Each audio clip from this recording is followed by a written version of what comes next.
Kamusta mga kaibigan?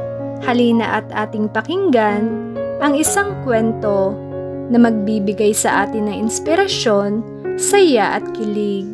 Pero kung bago ka pa lang sa aking channel, pakiclick ang subscribe button pati na rin ang bell icon para lagi kang updated sa parating pa na upload. Ang kulit mo kasi, sabi nang wag mangialam. Bulyaw pa niya. Kagat ko ang labi ko dahil sa hapding naramdaman ko. Agad bumakat ang syanse na inihampas niya. Nakita niya yon pero tila walang pakialam. Pasensya na, sabi ko. Inirapan pa niya akong muli.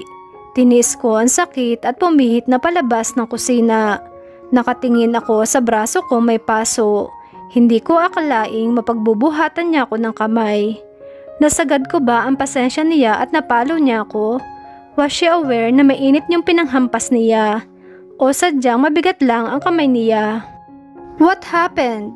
Kalalabas ko pa lang ng kusina nang marinig ko ang isang bariton ng boses. Ray, nagulat ako sa kanya. Pero ang mata niya ay nakatutok sa braso kong may paso. Dali ko itong tinago at pinaba ang braso ko. Nangunot ang noo niya. Nandito ka na pala. Nagugutom ka ba? Hindi pa kasi ako tapos magluto. Kabado ako habang nagsasalita. Narinig ko kasi na parang may sumisigaw sa kusina. Kaya pupuntahan ko sana. May nangyari ba? Saka na paano ang braso mo? Wala yun. Napalakas lang ang kwentuhan namin. Sige, babalik lang ako sa kwarto. Pagpasok ko sa kwarto ay naghanap agad ako ng ointment na pwedeng ipahid. Buti na lang ay may medicine cabinet sa banyo. Kaya lang wala naman akong makita. Puro tableta at capsule lang ang nakikita ko. Kung lagyan ko kaya ng betadine. Tiningnan kong muli ang paso ko. Parang mas namula pa at mahapdi pa rin. Ara! Napatingin agad ako sa labas ng banyo nang marinig ko ang malakas niyang boses. Nasa loob na siya ng kwarto ko nang lumabas ako ng banyo. Nakapamewang si Joseph at tila galit na naman. Matalim niya akong tiningnan. Bakit? But I was stunned when he looked down at my arms. Nilapitan niya ako agad at tinaas ang braso kong may paso. Kinabahan ako nang magdilim ang mukha niya. Nakakatakot ang itsura. Gusto ko tuloy bawiin ang braso kong hawak niya at magtago. Umangat ang tingin niya sa akin pero hindi siya nagsalita. Hinila niya ako palabas ng kwarto. Teka Joseph, ano ginagawa mo? Takang tanong ko ngunit kaakibat nito'y matinding takot at kaba. Hindi niya ako pinansin at basta hinila na lang ako. Hanggang sa makarating kami sa labas ng bahay. Nakatayo sa tabi ng kanyang sasakyan ang driver niya. Sa ospital tayo, mariin niyang utos. Nagulat ako sa kanyang inutos. Sandali Joseph, hindi naman kailangan. Sakay. Halos gumapang ang kilabot sa dibdib ko. Nagkatinginan kaming dalawa. He looked angry and tired at the same time. Pero kung tatanggi ba, may magagawa pa ako. He's Joseph De Guia. Wala na akong nagawa pa at sumakay na lang. Kahit na parang ang OA niya. Siguro si Ray ang nagsabi sa kanya. Dumating kami sa ER at agad kaming inasikaso ng mga nurse. Parang gusto ko pang matawa sa kilos nila. Kumpara naman sa ibang sinusugod dito, ay mild lang yun sa akin. Pinahiga pa ako sa kama. Tanging mga kulay na asul na tela lang ang divider sa ibang pasyente. Nasa gilid ko si Joseph na seryoso ang mukha. Pero halatang aburido. Agad na may dumating na doktor. Ano pong nangyari sa pasyente? Ara? Napaawang ang labi ko nang makita ko ang doktor na unang lumapit sa akin. Doc Marco?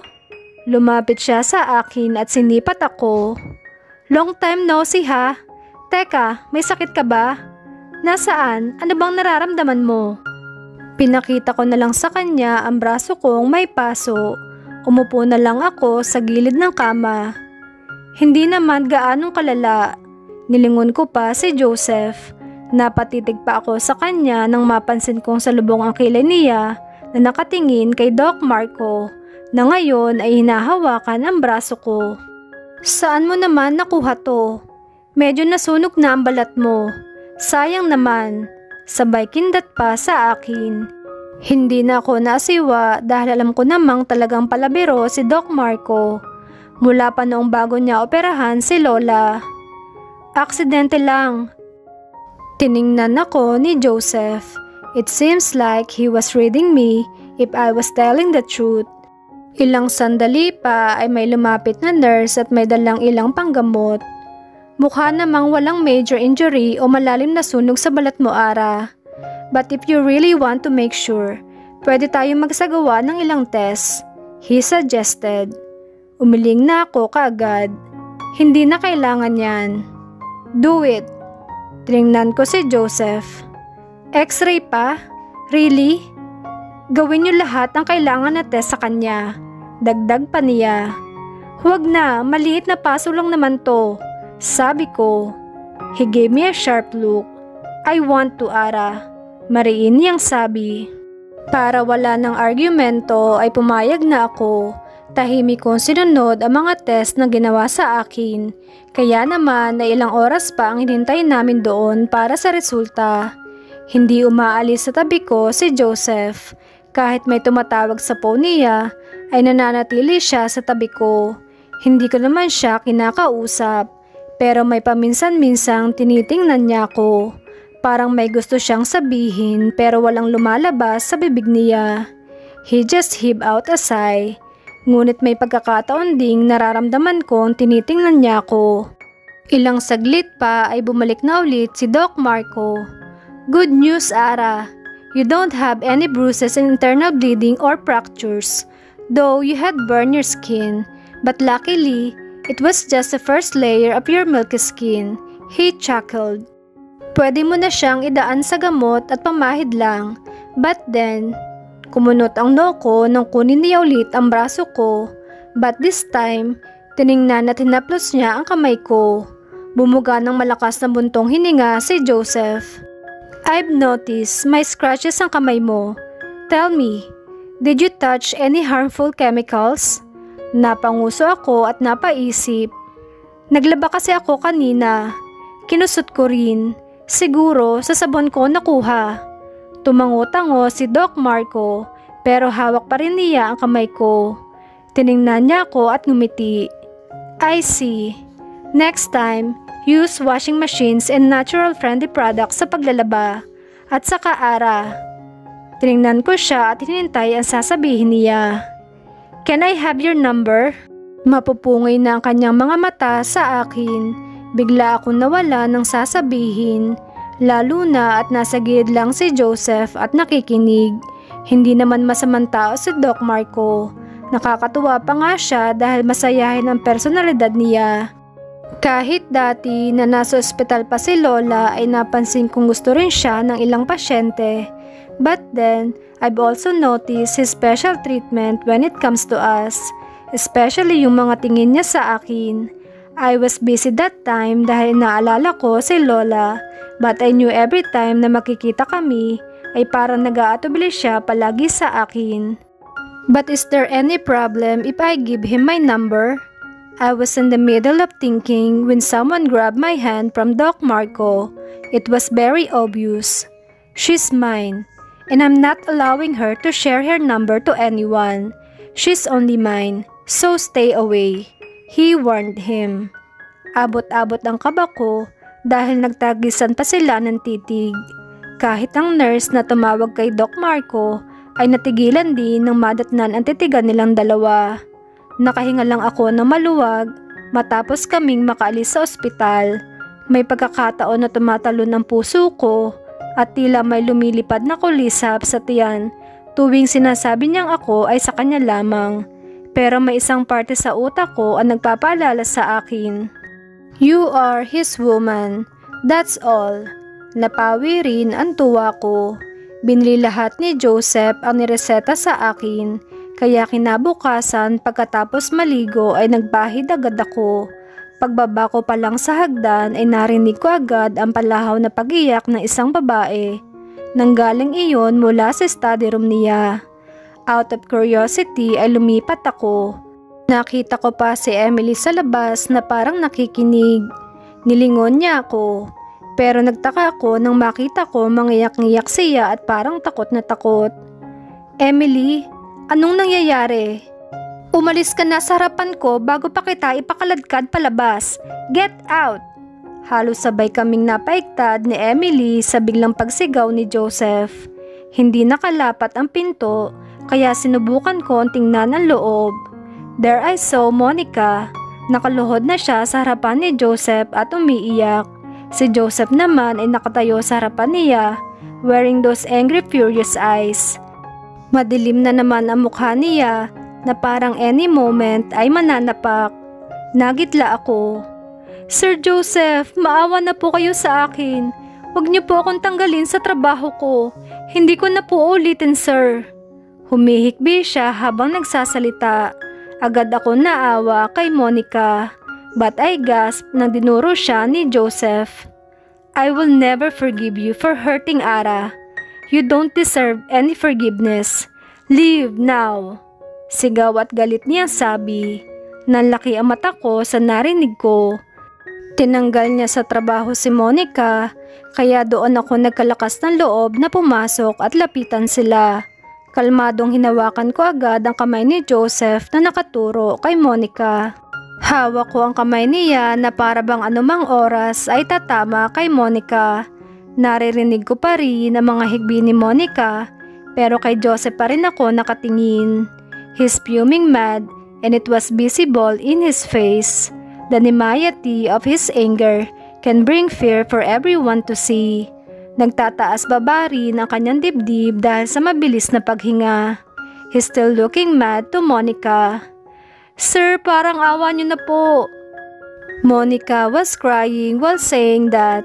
Punong-puno na rin ng luha ang kanyang mukha. I said, leave! Sigaw ulit ni Joseph. Napaigtad ako sa gulat pero agad kong hinawakan sa braso si Joseph. Aminado akong kinakabahan at natatakot sa maaari niyang gawin.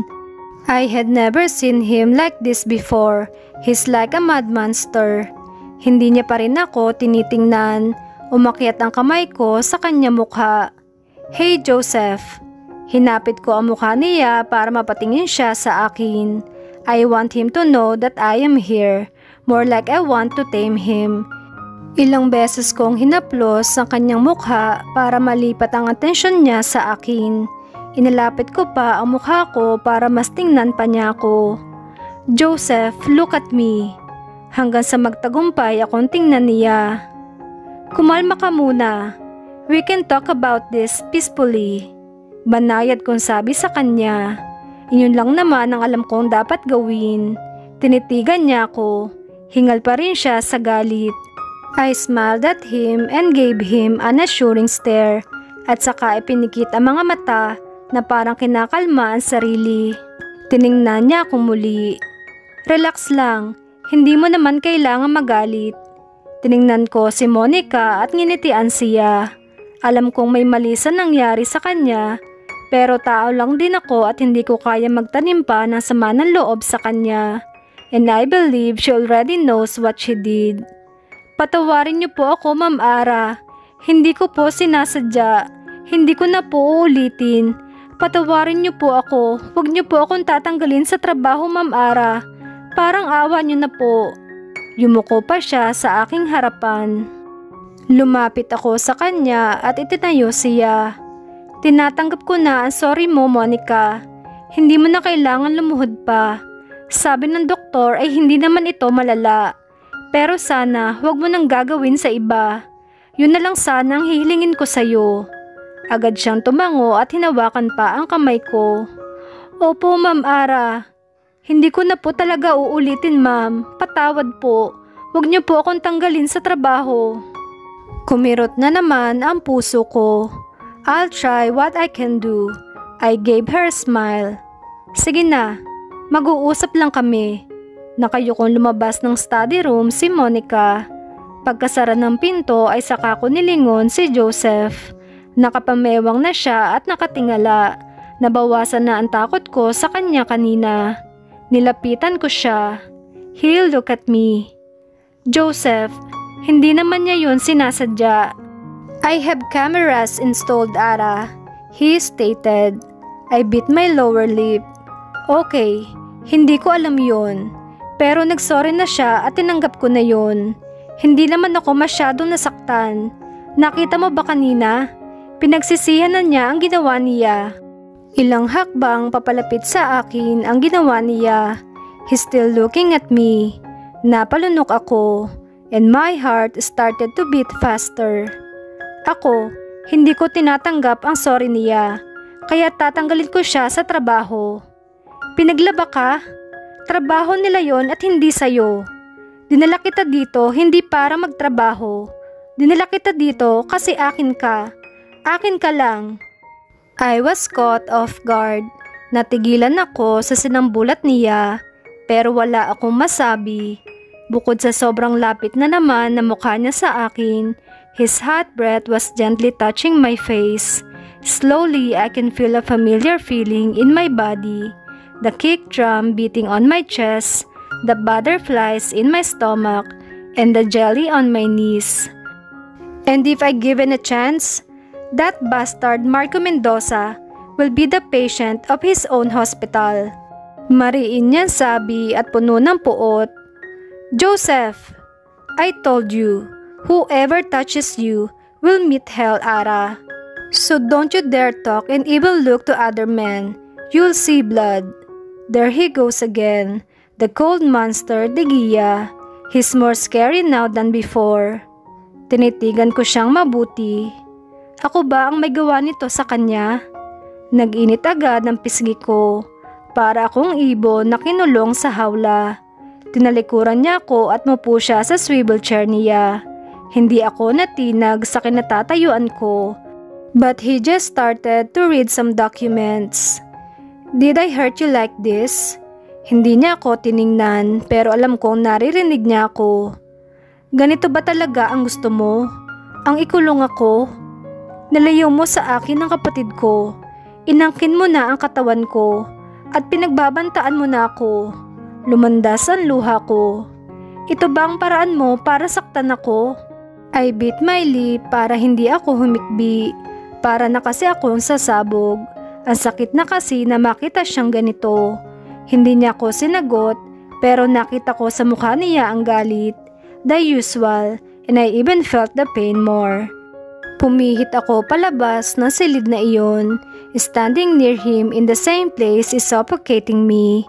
I couldn't act and pretend normal because I know deep in my heart, hindi ko na kayang hawakan pa.